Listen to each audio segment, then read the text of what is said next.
Well, let's also tell the viewers how Brazil has supported the ICJ court case of South Africa versus Israel, and how Brazil also, the judge in the Brazilian case, in this case, the Brazilian judge voted in favor of all of the conditions that were ruled yesterday. And as part of a larger picture of the BRICS country, or the Global South, as it's called in the United Nations, that Brazil constantly votes against Israel in the Security Council.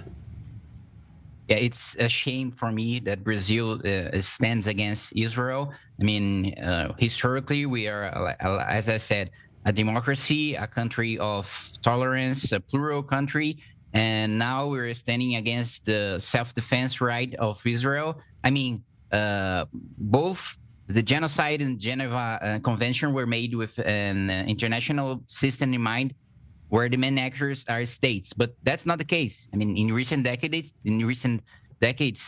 states have ceased to have such a prominent role, and some organizations, including terrorist ones like Hamas, have become the protagonists of security issues. But Hamas is not a state.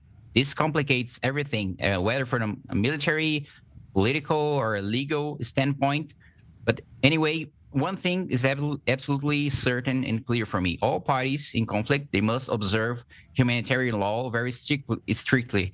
The main rules to avoid the suffering for civilians.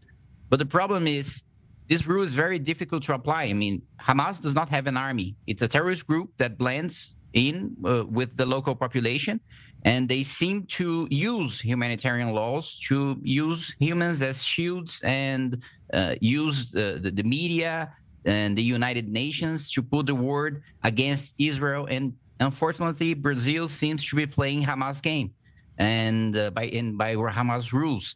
I mean, it's very convenient to go to the International Court of Justice because they only have jurisdiction over states. But as I said, Hamas is not a state. So you have a conflict where one party answers to the court and the other cannot. Oh, Kim, I'm just going to ask you a question in terms of the irony of this all, because Brazil has an issue with the Amazonians, the people who live in the Amazon, by the Amazon forest, and also in the north of Brazil in terms of racism. And so it seems very ironic that this occurs.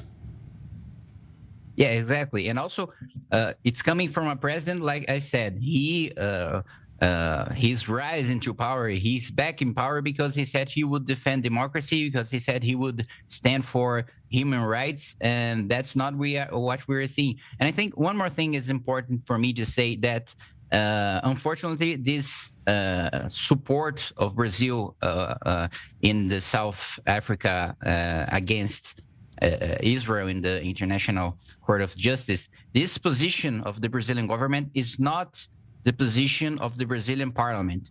Most of the opposition representative, but even government representatives in the parliament, they do not stand for this position against Israel. I mean, we approved last year a motion just to support Israel and its right to self-defense, and it had the more than 300 votes. We are in a 513 members of the parliament, and it had the support of the majority, even of representatives that usually vote with the government, which are Lula supporters. So right.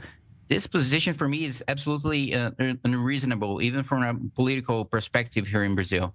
Kim, I hope that the folks in Higienópolis and Rio and in Recife, all the Jewish community there, feel safe. And so thank you very much for joining us live from São Paulo, Brazil. Kim Kataguiri, the Brazilian congressman and also a Brazilian Union Party member, the founding member of Free Brazil Movement. Thank you again for joining us, and bom dia.